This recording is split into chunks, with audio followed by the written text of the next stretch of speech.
Right and duties. Good morning girls. आप लोगों को आवाज आ रही है मेरी? Yes ma'am. ओके, चलिए स्टार्ट करते हैं। आज की क्लास में कल हमने types kinds of bailment contract पढ़े थे। Yes ma'am. आज हम पढ़ेंगे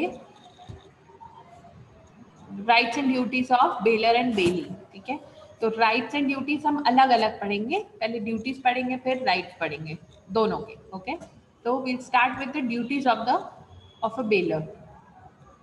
First point is to disclose known facts. The baler should disclose the known facts or faults about the goods which he or she has baled to the bailee.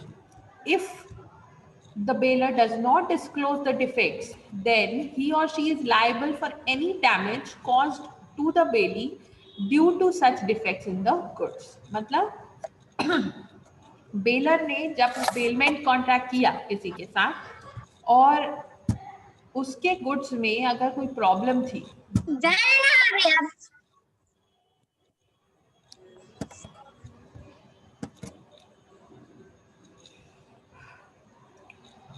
उसके goods में अगर कोई problem थी, कोई fault थी और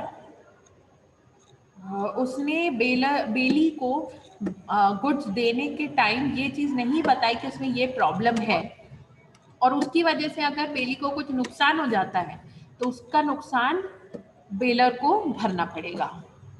example देखते हैं। संगीत went for a horse riding. He took a horse from the stable and was mad. ठीक है, संगीत कहाँ गया? हॉर्स राइडिंग, और उसने एक घोड़ा लिया वहां से। स्टेबल मतलब अस्तबल, जहां पर घोड़े रखे जाते हैं। That was mad मतलब वो घोड़ा पागल था।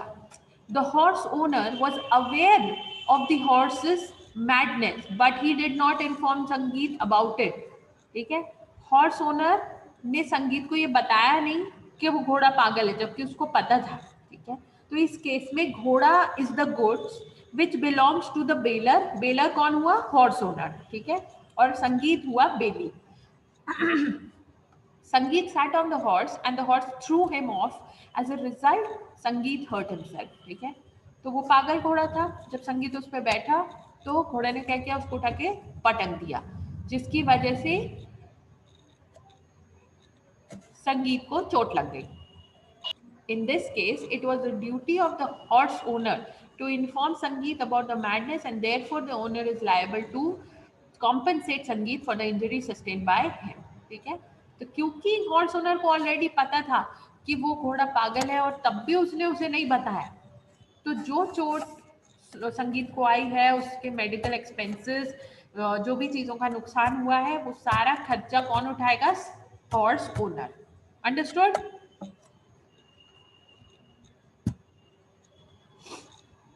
चलिए आगे बढ़ते हैं।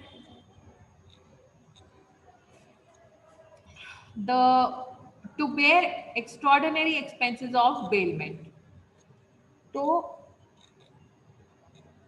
एक्स्ट्रॉर्डिनरी एक्सपेंसेस अगर होते हैं बेलमेंट कॉन्ट्रैक्ट के अंडर, तो वो एक्सपेंसेस बेली नहीं उठाएगा। कौन उठाएगा? बेलर का ड्यूटी है कि वो एक्स्ट्रॉर्डिनरी एक्सपेंसेस उठाए। अब एक्स्ट्रॉर्डिनरी एक्सपेंसेस क्या होते हैं?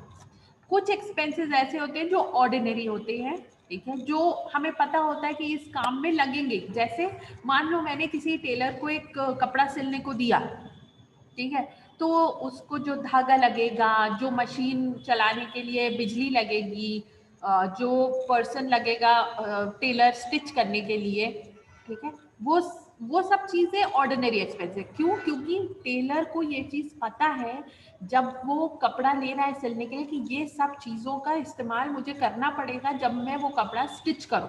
ठीक है, बट अगर मान लो कि ऐसा हो जाता है कि वो क्या बोल सकते हैं, कपड़े का एग्जाम्पल एक्स्ट्रॉर्डिनरी एक्सपेंसेस में कैसे अप्लाई करा जाए?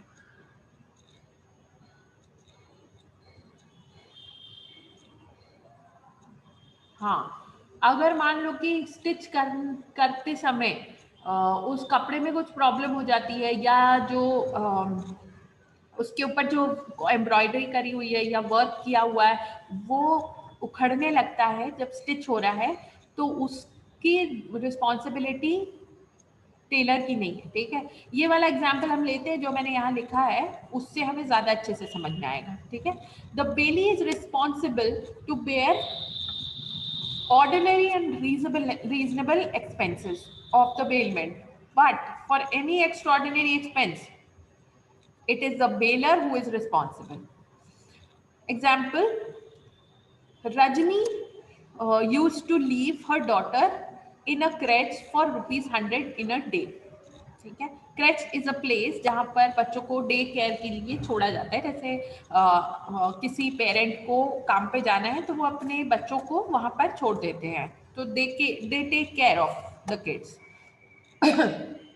One day her daughter became sick and was taken to the hospital by the crèche owner, and the owner paid the medical bills. ठीक है, अचानक से एक दिन क्या हुआ, उसकी बेटी, रजनी की बेटी बीमार हो गई and she had to be admitted in the hospital. तो ओनर ने, जो क्रेच का ओनर था, उसने उसको एडमिट तो कर दिया और जो भी खर्चा आया वो भी उसने पे कर दिया। As this is an extraordinary expense, ये एक्सपेंसेस लगना क्रेच में केयर करने का पार्ट नहीं था ना। क्रेच ओनर को ये तो पता नहीं था कि पहले वो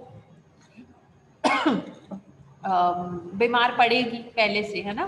तो ये एक्स्ट्रॉर्डिनरी एक्सपेंसेस है। Therefore it is the duty of Rajni to reimburse the creche owner all the medical expenses. Reimburse करना मतलब वापस से देना। ठीक है, तो जो पैसे ओनर के लगे हैं उसकी बेटी का इलाज कराने में, वो पैसे रजनी को उसे देना पड़ेंगे। ठीक है, चलिए नेक्स्ट पे आते हैं। थर्ड, समझ में आ रहा है सबको?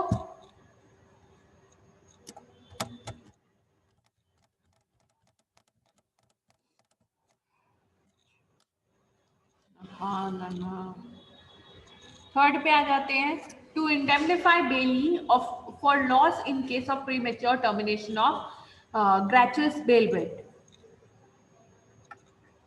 If a gratuitous bailment is terminated by the bailor before the specified time, then any loss the bailee incurs due to such termination shall be borne by the bailor. However, if the loss suffered by bailee exceeds the benefit he or she has delivered from bailment, then in such a case bailor shall indemnify the bailee. अब इसका example देखते हैं। दीपक्स relatives had come to Delhi on vacation.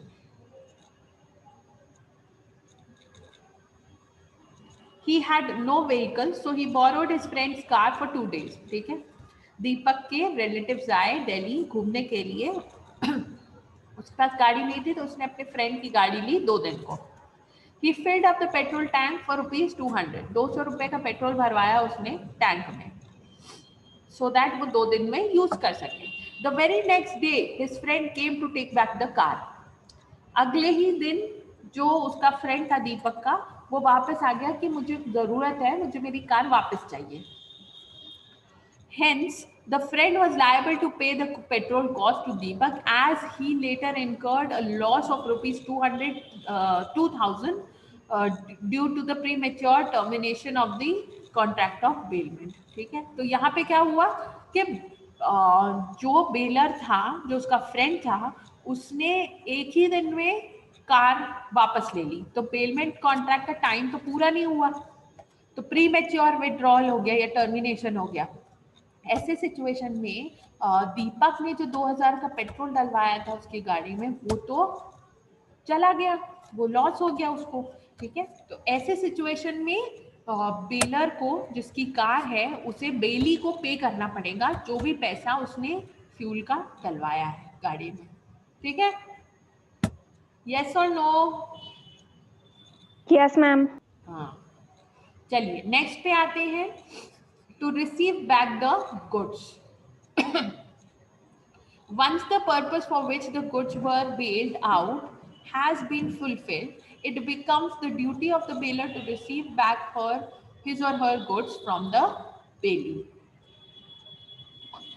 He cannot refuse to take back the goods. However, if the bailer refuses to take back the goods, then the bailee is entitled to receive compensation for the expenses he or she incurs in keeping the goods in her or his custody. ठीक है, जब bailment कराया जाता है, जिन goods को हमने transfer किया है, जब वो बेलमेंट का पर्पस पूरा हो गया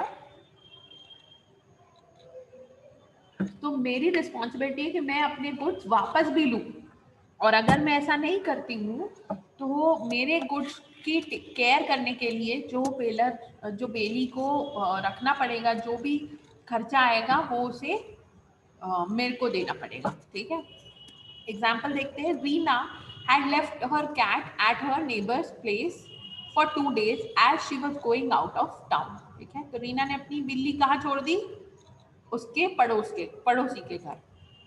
Once she came back, it was her duty to fetch the cat back from her neighbor's place. ठीक है, तो एक बार वो वापस आ गई तो उसको कैट वापस लेनी चाहिए नेबर से. अब मान लेते हैं कि अगर उसने कैट वापस नहीं ली और नेबर को काम पे जाना है और काम पे जाने की वजह से उसको कैट के लिए कोई केयर टेकर रखना पड़ा, तो उस केयर टेकर का जो भी एक्सपेंस आएगा वो किसे उठाना पड़ेगा? किसे उठाना पड़ेगा? रीना को. हाँ, क्योंकि कैट रीना की है. ठीक है, वेरी गुड. चलिए आगे बढ़ते हैं. सिंपल पॉइंट्स है ये. एग्जाम्पल के पॉइंट ऑफ व्यू से समझाओ तो बहुत इजीली समझ में आएंगे. Next, to indemnify the Bailey.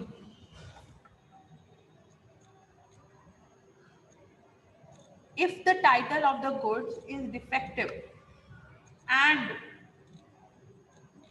due to that the bailee suffers a loss, then bailer is responsible to the bailee for the loss suffered by him. Krishna, अब example देखते हैं. Krishna found a watch on the road. ये example बहुत अच्छा है. ठीक है, इसको ध्यान से सुनना. कृष्णा को सड़क पे एक घड़ी मिली. उसने क्या किया? वो घड़ी उठा ली और उसे बेच दिया रानी 200 रुपए में, 100 रुपए में. ठीक है, अब वो घड़ी काम नहीं कर रही थी. ठीक है, जब रानी ने उसे खरीदा तो पता चला कि वो घड़ी काम नहीं कर रही है, तो उसने 50 रुपए खर्च करके रिपेयर करवाई उस घड़ी को. ठीक है, कुछ टाइम बाद क्या हुआ कि जिसकी वो एक्चुअल में घड़ी थी, जो गिर गई थी, जो कृष्णा ने उठा ली, वो रियल ओनर वापस आ गया रानी के पास कि मेरी घड़ी है, मेरे को वापस दो. ठीक, अब घड़ी तो वापस करनी पड़ेगी. क्यों? क्योंकि it belong to the real owner. तो घड़ी तो रानी ने दे दी, पर रानी के जो 150 रुपए का रानी को नुकसान हुआ, मतलब 100 रुपए घड़ी खरीदने के और 50 रुपए घड़ी को रिपेयर कराने के, वो पैसे उसे रीइंबर्स होंगे फ्रॉम कृष्णा. कृष्णा को वो पैसे पे करने पड़ेंगे वापस उसको. ठीक है, नेक्स्ट आते हैं हम. अब ये हमारी ओवर हो गई ड्यूटीज ऑफ बेलर. अभी हम क्या पढ़ रहे थे? बेलर की क्या क्या ड्यूटीज है, मतलब ड्यूटीज मतलब क्या क्या रिस्पॉन्सिबिलिटीज है कि ये चीज उसे करनी ही पड़ेगी. ठीक है, अब हम आते हैं ड्यूटीज ऑफ बेली पे कि जिसे गुड्स दिए गए उसकी क्या क्या रिस्पॉन्सिबिलिटी बनती है. To take reasonable care of the goods. ठीक है, गुड्स का ध्यान रखना है. जो गुड्स आपको दिए गए हैं उसे खराब नहीं करना है, डैमेज नहीं करना है. ठीक है, उसे बेचना नहीं है, उसे पर्सनल यूज नहीं करना है. ठीक है ना, ये सब चीजें ध्यान रखनी है. तो take reasonable care of the goods. हाँ, according to section 151 of the contract act, the bailee is to take care of the goods as a man of ordinary prudence would under similar circumstances. Take care of his own goods of the same bulk, quantity and value as the goods bailed. ठीक है, तो उसे किस तरह से care करना है? जैसे वो अपने खुद के अगर वो गुड्स होते तो उसकी केयर करता, वैसे ही उसे दूसरे के गुड्स की केयर करनी होती है. Section 152 states that if, in spite of taking reasonable care, the goods are damaged or destroyed in any way, then Bailey is not liable for the loss, destruction or deterioration of the goods bailed. ठीक है, अगर उसने care नहीं करी और नुकसान हुआ तो बेली को उसके पैसे देने पड़ेंगे, पर अगर उसने पूरे मेजर्स लिए, अगर पूरी तरह ध्यान रखा, उसके बाद भी नुकसान हो गया गुड्स को, उस केस में वो लायबल नहीं। अब हम एग्जाम्पल देखेंगे तो हमें ये चीज समझ आएगी। दो एग्जाम्पल्स हैं, ठीक है, we'll compare both of them. सबसे पहले रूपवती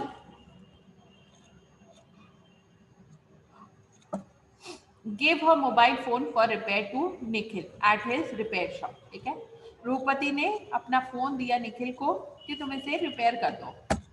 निखिल ने क्या किया, उसे काउंटर पे ही भूल गया, ड्रॉर में लॉक नहीं किया, ठीक है, टेबल पे रख के भूल गया।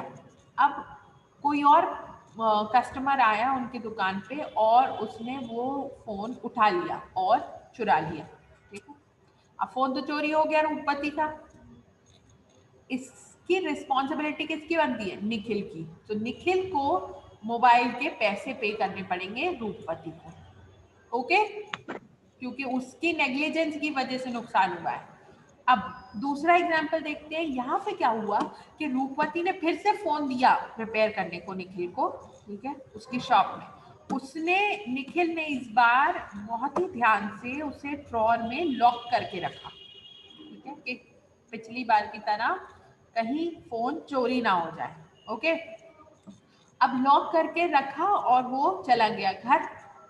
अब रात में क्या हुआ कि शॉप के पास वाले स्ट्रीट लाइट पर क्या हो गया, शॉर्ट सर्किट हो गया, ठीक है, और शॉर्ट सर्किट होने की वजह से वहां पे आग लग गई और पूरी दुकान जल गई।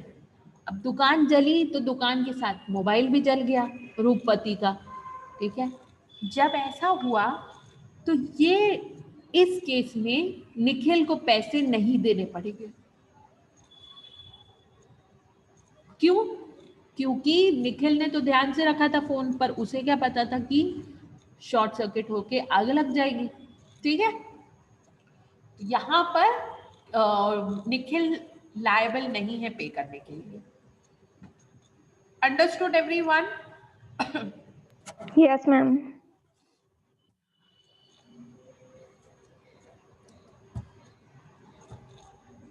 चलो आगे बढ़ते हैं नेक्स्ट पॉइंट पे।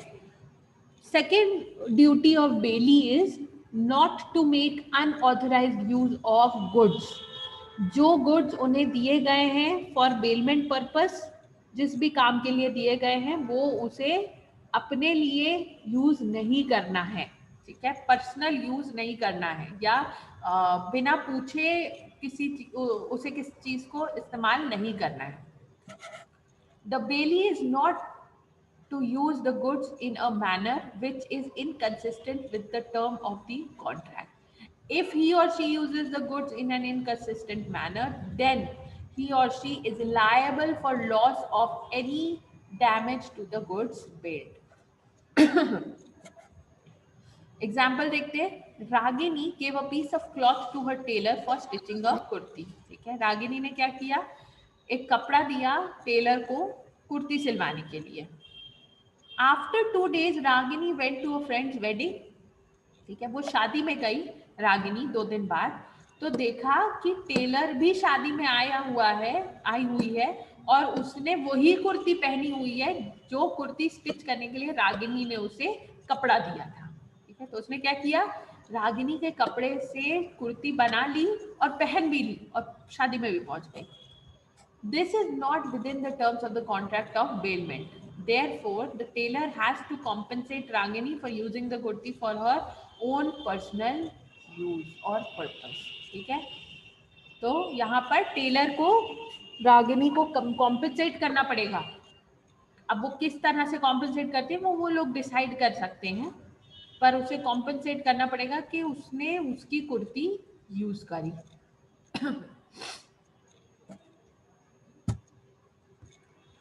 थर्ड पॉइंट पे आते हैं। Not to mix goods bailed with his or her own goods. ठीक है, अब ये पॉइंट बहुत क्रिटिकल, इसमें 3 अलग अलग सिचुएशन होती हैं। ठीक है, यहाँ पे किसकी बात करें हम, मान लो मैंने किसी को गुड्स बेल किए, ठीक है, बेलमेंट पे दिए किसी काम के लिए, और उसने क्या किया, मेरे गुड्स को अपने गुड्स के साथ मिक्स कर दिया। ठीक है, अब उस कंडीशन में 3 सिचुएशन अराइज होती हैं। ठीक है, अगर मिक्स हो गए गुड्स।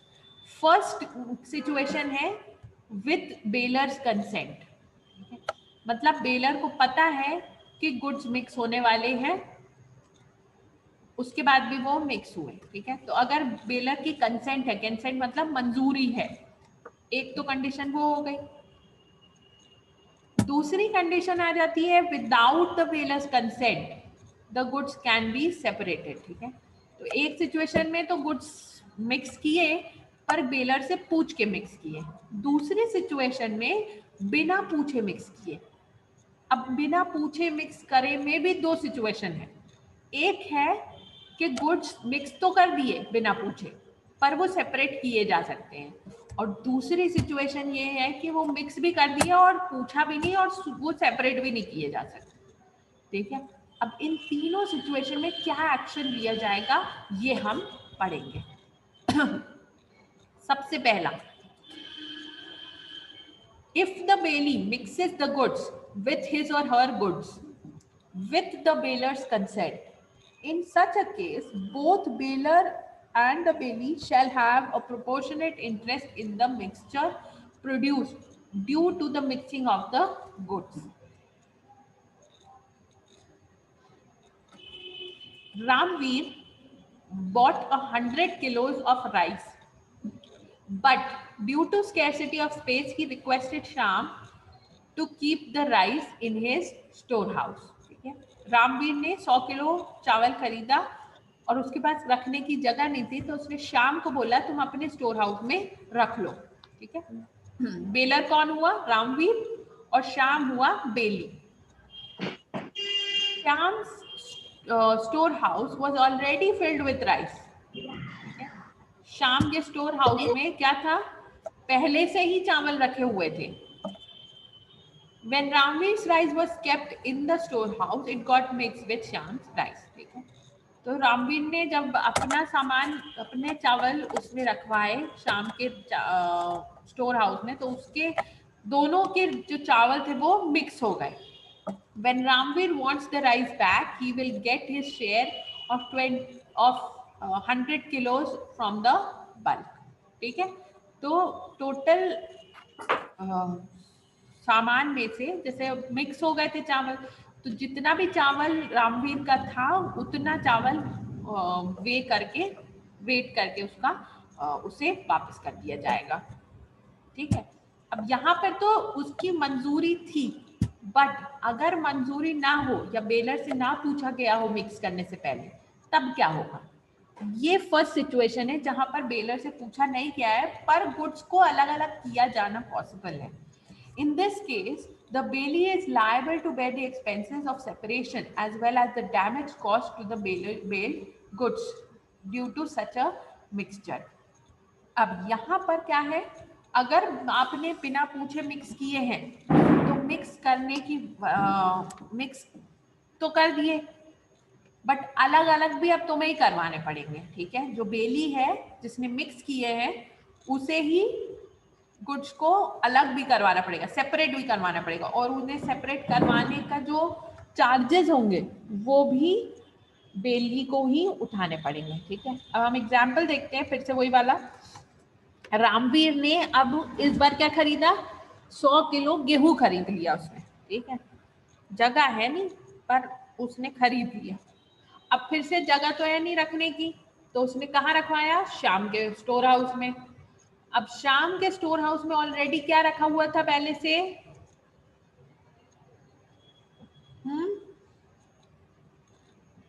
राइस रखा हुआ था। ठीक है, अब ऑब्वियसली राइस रखा है, उसके साथ गेहूं भी रख देंगे, तो क्या हो गया, राइस और गेहूं मिक्स हो गया। ठीक है, अब उस राइस और गेहूं के मिक्स होने से तो कोई प्रॉब्लम नहीं है। क्यों? क्योंकि चावल और गेहूं अलग अलग दिखते हैं तो उनको अलग किया जा सकता है। बट जब रामवीर वापस अपने गुड्स मांगेगा, जब वो बोलेगा कि मेरे 100 किलो गेहूं वापस करो, तो रामवीर को किसी ना किसी को अपॉइंट करना पड़ेगा उन्हें अलग अलग बीन के अलग करने के लिए, है ना। और उसके चार्जेस श्याम को उठाने पड़ेंगे। ठीक है? क्यों? क्योंकि श्याम की गलती की वजह से, बिना पूछे उसने क्या किया, मिक्स कर दिया। उसकी गलती की वजह से ये चीजें मिक्स हुई हैं और उसके एक्सपेंसेस उसे श्याम को उठाने पड़ेंगे। अंडरस्टूड? सेकेंड सिचुएशन समझ में आई सबको? Yes, ma'am.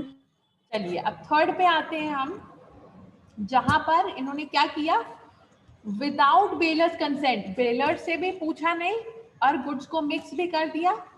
और अब ऐसा मिक्स हुआ कि गुड्स सेपरेट भी नहीं किए जा सकते। ठीक है?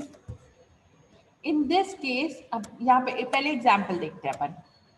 Ramveer bought 100 kilos of basmati rice. अब इस बार उसने क्या किया, 100 किलो चावल बासमती चावल खरीदे। ठीक है? Basmati rice is the best quality rice. Due to scarcity of space he requested Shyam to keep the rice in his store house. फिर से क्या किया उसने, 2 बार गड़बड़ हो गई, उसके बाद भी सीखा नहीं, फिर से उसने श्याम के स्टोर हाउस में सामान रखवा दिया। अब क्या हुआ, हर बार की तरह राइस, दोनों राइस मिक्स हो गए। श्याम के स्टोर हाउस में जो ऑलरेडी राइस रखे हुए थे वो अलग वैरायटी के थे, वो बासमती राइस नहीं थे। ठीक है? तो क्या हुआ कि श्याम के राइस के साथ रामवीर के अच्छे क्वालिटी के राइस मिक्स हो गए। When Ramveer's rice was kept in the storehouse, the rice got mixed with Shyam's rice. It was not possible to separate Ramveer's rice from Shyam's rice. ठीक है? अब 2 तरह के चावल को सेपरेट करना पॉसिबल नहीं हो पाता, बहुत डिफिकल्ट होता है। ठीक है? Therefore, Shyam would be liable to compensate Ramveer for the loss of his basmati rice. ठीक है? तो जो नुकसान रामवीर के बासमती राइस का हुआ है मिक्स होने की वजह से, वो किसको उठाना पड़ेगा? श्याम को। ठीक है?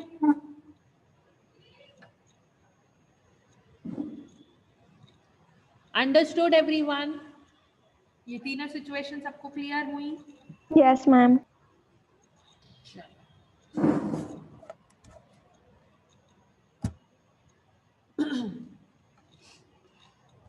दो और हैं, वो पढ़ लेते हैं, फिर हम कल पढ़ेंगे। Fourth duty of bailee is to return the goods. ठीक है? The bailee is bound to return the goods to the bailor once the purpose for which the goods were bailed has been fulfilled. ठीक है? तो काम होने के बाद बेली की क्या ड्यूटी बनती है कि काम होने के बाद उसका सामान वापस कर दे बेलर का। एग्जाम्पल देखते हैं। Shilpa had given her car to her friend Sikandar to go to Agra from Delhi. ठीक है? दिल्ली से आगरा जाना था सिकंदर को और शिल्पा की कार लेके वो गया। Sikandar took the car to Agra and came back to Delhi the next day. वो आगरा गया और वापस आ गया अगले दिन। Hence Sikandar is bound to return the car to Shilpa. ठीक है? अगले दिन जब वो वापस आ गया तो उसकी ड्यूटी क्या बनती है कि कार ले जाकर शिल्पा को दे दे वापस।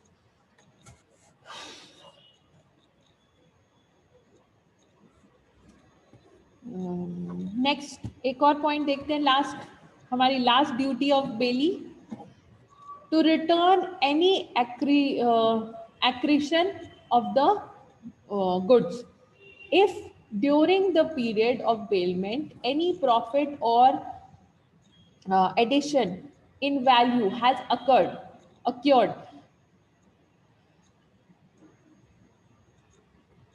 from the goods bailed, then it is the duty of the bailee to return such profit or increase in value to the bailer। ठीक है? तो मान लो कि गुड्स के यूज होने के दौरान जब वो बेलमेंट पे हैं कुछ ना कुछ प्रॉफिट अक्रू हुआ है, तो ऐसे प्रॉफिट को बेलर को ट्रांसफर कर देना जरूरी है. Mr. Sharma's family was going for a vacation to Goa, so they left their dog Shirley at their neighbor Mr. Hussein's house. ठीक है.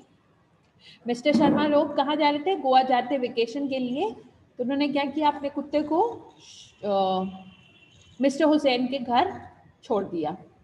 During that time Shirley gave birth to 6 puppies.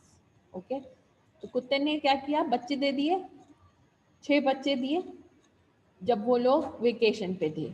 It was mister Hussain's duty to return Shirley and her puppies to mister Sharma once his family came back from Goa. ठीक है, समझ गए? दोनों चीजें उनको return करनी पड़ेंगी. ऐसा नहीं कि वो पपीज रख लें. क्यों? क्योंकि हमारे घर में पैदा हुए हैं. Alright, understood everyone? Is this clear to everyone? Yes, ma'am. चलिए, तो we'll stop here and we'll continue tomorrow. ठीक है? चलो, इसमें पढ़ लेना. अगर कोई डाउट होता है तो मुझसे कल पूछ लेना. ठीक है? सबने अटेंडेंस लिख दी अपनी? Yes, ma'am. चलो, so we'll stop here and we'll continue tomorrow. All right? Thank you, girls.